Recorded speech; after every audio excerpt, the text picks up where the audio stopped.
تخيل لو العادة اللي بدأتها في شهر رمضان تفضل معاك طول السنة.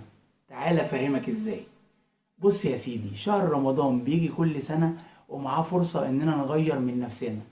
تخيل إن بدل ما شهر رمضان يعدي ويخلص زي كل سنة، تبقى عامل حاجة صغيرة كل يوم علشان العادة دي تفضل معاك بعد شهر رمضان. يعني مثلا تبدأ تقرأ كل يوم 10 دقايق قبل ما تنام، أو تتمرن نص ساعة كل يوم. العادة البسيطة دي لو كررتها 30 يوم هتلقى نفسك بقت عادة راسخة. وكل يوم تسأل نفسك أنا عملت إيه جديد النهاردة.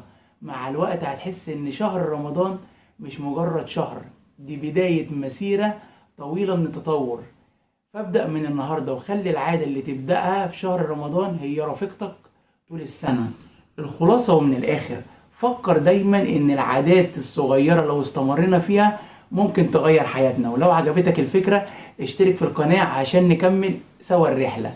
ومن هنا السؤال ليك، ايه أول عادة إيجابية ناوي تبدأها في شهر رمضان؟ واكتب لي تحت في التعليقات. سلام عليكم.